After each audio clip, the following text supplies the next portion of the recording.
বিয়ের সম্পর্কে সমস্ত সত্যি এবার বলে দিল ছুটির বাবাকে অভি এবং ছুটি। যা শুনে অভির বাবা অনেক খুশি হয়ে যায় অভিকে জামাই হিসেবে পেয়ে, এবং অভিকে প্রতিজ্ঞা করতে বলল কখনো যেন ছুটির হাত না ছেড়ে দেয়।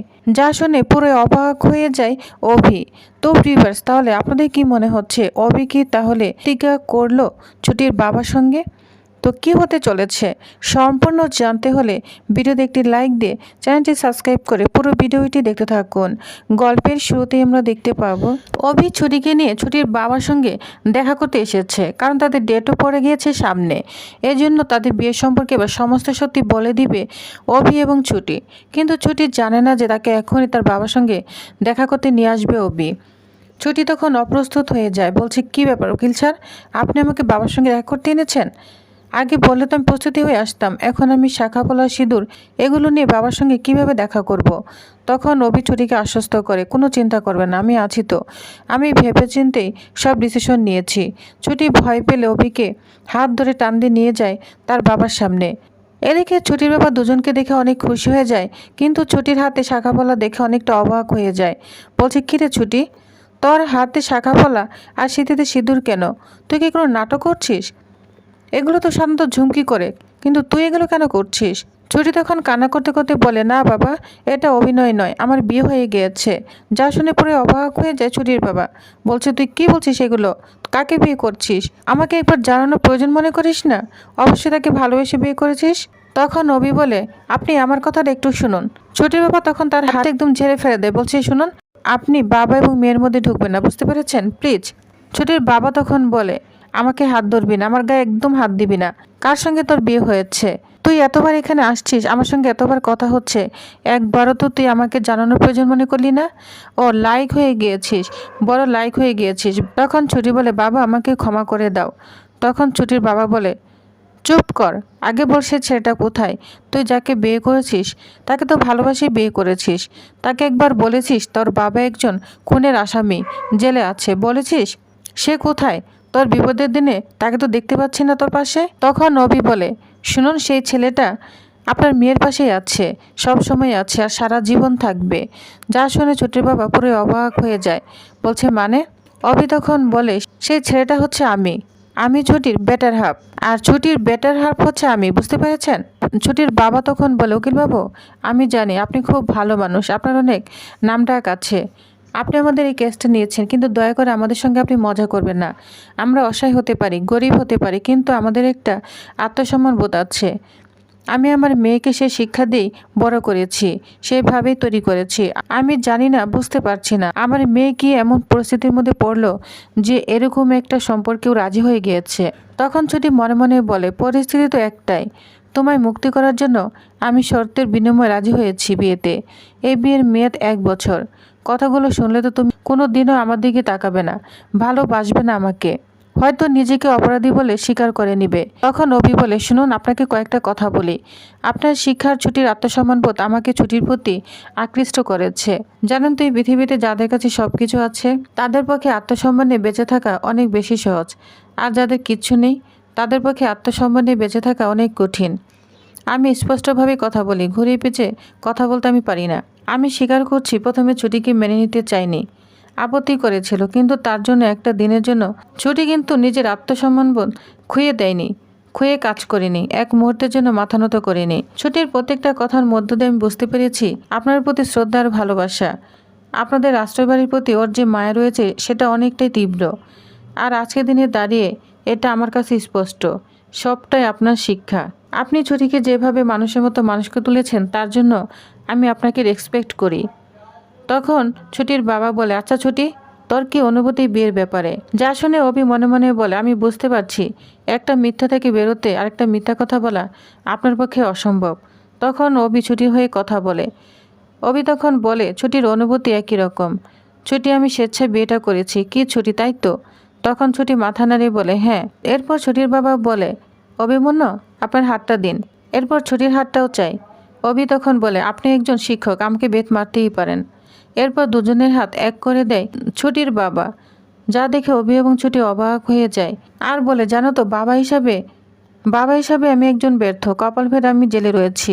আমার মেয়ের জীবনে এত বড় একটা গুরুত্বপূর্ণ দিনে আমি পাশে থাকতে পারলাম না। এটা যে কত কষ্ট, কত যন্ত্রণা একটা বাবা হিসাবে তুমিই বুঝবে না। হ্যাঁ, তোমরা হয়তো আমাকে ছাড়ানোর জন্য এই কেসটা নিয়ে দিনের পর দিন, রাতের পর রাত স্টাডি করছো। সেসব করতে গিয়ে হয়তো তোমরা কাছাকাছি চলে এসেছো। ছুটি তখন বলে, বাবা বাবা আমি জানি তুমি রাগ করেছো, অভিমান করছো। তোমাকে বিয়ের কথা বলিনি, তোমার প্রচণ্ড রাগ হচ্ছে। অভি তখন বলে, ছুটি বলতে চেয়েছিল, আমি ওকে জানাতে নিষেধ করেছি। আমার মনে হয়েছে যখন আপনি নির্দোষ প্রমাণ হবেন তখন আপনাকে সবটাই খুলে বলবো, কিন্তু আজকে দিনে দাঁড়িয়ে মনে হচ্ছে সমস্ত সত্যি আপনার জানা দরকার। ছুটির বাবা বলে, উকিল মানুষ, আপনি যা করেছেন নিশ্চয়ই ভেবেচিন্তেই করেছেন। তবে আগে থেকে জানতে পারলে আপনাদের প্রাণ ভরে আশীর্বাদ করতে পারতাম। তবে জানি না আমাদের আশীর্বাদ আপনাদের প্রয়োজন হবে কিনা। অভি তখন বলে, এটা কি বলছেন আপনি? এরপরে প্রণাম করতে গেলে ছুটির বাবা বলে, কি করছো তুমি? প্রণাম করছো? আমি একজন আসামি। অভি তখন বলে, এরকম শিক্ষা আমি পাইনি। আপনি অপরাধী হন আর যাই হন, আপনি আমার স্ত্রী ছুটির বাবা। এরপর প্রণাম করলে ছুটির বাবা অভিকে অনেক আশীর্বাদ করতে থাকে। ছুটি বলে, বাবা কষ্ট পেও না, উকিল স্যার অনেক চেষ্টা করছে তোমাকে তাড়াতাড়ি এখান থেকে মুক্তি করার জন্য। তারপর আমরা সবাই মিলে একসঙ্গে আশ্রয় বাড়িতে থাকবো। যা শুনে ছুটির বাবা বলে, পাগলি মেয়ে, তুই তো এখন ঘর পেয়েছিস, আশ্রয় বাড়িতে বেড়াতে আসবি। এখান থেকে তো অনেক বড় হয়েছিস, পড়াশোনা করেছিস, এখন বেড়াতে আসবি 2 দিনের জন্য, আবার তো শ্বশুরবাড়িতে ফিরে যাবি। ছুটি তখন মনে মনে অনেক কষ্ট পায়। বলে, বাবা কি করে বলি, যেদিন তুমি নির্দোষ প্রমাণিত হবে, এই বিয়ের চুক্তি 1 বছর হয়ে যাবে, তোমার কাছেই তোমাকে ফিরে আসতে হবে। এই ভেবে ছুটি অনেক কষ্ট পায়। এরপর অভি বলে, আমি চিরকাল ছুটির পাশে থাকবো, এখনও আছি, সারা জীবন থাকবো, এটা আমি আপনার কাছে প্রতিজ্ঞা করছি। যা শুনে অভির বাবা বলে, সত্যি বাবা তুমি আমার ছুটির পাশে থাকবে? তখন অভি ছুটির হাত ধরে এবং তার বাবার হাত ধরে প্রতিজ্ঞা করে যে সারা জীবন সে ছুটির পাশে থাকবে, ছুটির কোনো ক্ষতি সে হতে দিবে না।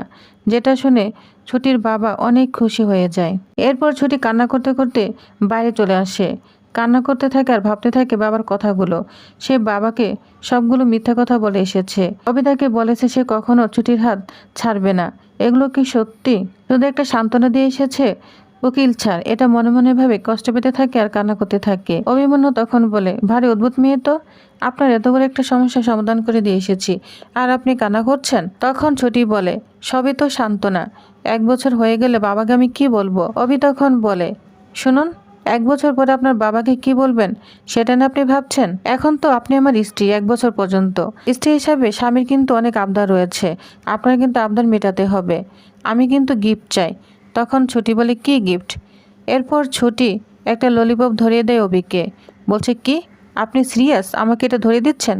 ছুটি তখন বলে, শুনুন, আমি জানি এতে রং আছে, চিনি আছে, যেটা আপনি পছন্দ করেন না, তবে মন খারাপ হলে একটু খেয়ে দেখবেন, দেখবেন টপ করে মনটা ভালো হয়ে গিয়েছে। এটা ছুটি অভির পকেটে ঢুকিয়ে দিয়ে একটু হেসে চলে যায়। অভি তো অবাক হয়ে তাকিয়ে থাকে। এরপর অভি ইন্দ্র ছুটি মিলে বিকালে আড্ডায় বের হয়। কেউ এগ রোল খেলো, কেউ আইসক্রিম। আইসক্রিম নিয়ে শুরু হলো মজার খুনসুটি। একে অপরকে নিয়ে হাসি ঠাট্টা দুষ্টুমি চলতেই থাকে।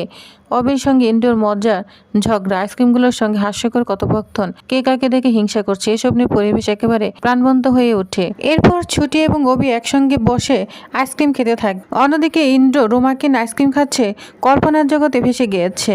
এদিকে ছুটি অভিকে বলছে, আপনি আর যেভাবে বাবার সামনে আমাকে সম্মান দিলেন, প্রতিদিন যেভাবে আমার জন্য অভিনয় করছেন, যেদিন পরি ফিরে আসবে সেদিন যদি সত্যি তাকে এভাবে ভালোবাসতে পারেন তাহলে সে পৃথিবীর সবচেয়ে ভাগ্যবতী মেয়ে হবে। আমি শুধু প্রার্থনা করি পরি ফিরে আসুক আর আপনার অভিনয় একদিন সত্যিকারের ভালোবাসায় বদলে যাক। যা শুনে অভি ছুটির দিকে অবাক হয়ে তাকিয়ে থাকে। এদিকে ইন্দ্ররও কল্পনা ভেঙে গিয়েছে যে সে রুমাকে নিয়ে কল্পনায় ছিল। এরপর অভি তাকে ডাকতে থাকে কেস নিয়ে স্টাডি করতে চায়। এদিকে অভি ছুটি ইন্দ্র কেস নিয়ে তাদের রুমে স্টাডি করছে, জানলা দিয়ে ঝুমকি সব লক্ষ্য করছে। এরপর ছুটি অভিকে বলে, একটা তথ্য পেয়েছি। তখন অভি বলে, কি কেস সম্পর্কে? ছুটি বলে, হ্যাঁ। অভি তখন ইন্দ্রকে বলে তাড়াতাড়ি নোট করে নিতে। এরপর ছুটি সমস্ত কিছু কেস সম্পর্কে বলতে থাকে, যেটা আড়াল থেকে ঝুমকি সব শুনতে থাকে। তো প্রিভিয়ার্স, তাহলে আপনাদের কি মনে হয় অবশেষে ঝুমকি কি সমস্ত সত্যি রুমা আর রুদ্রকে বলে দিবে? তো নেক্সট আকর্ষণীয় পর্বে কি হতে চলেছে জানতে অবশ্য আমার সাথেই থাকুন। ধন্যবাদ।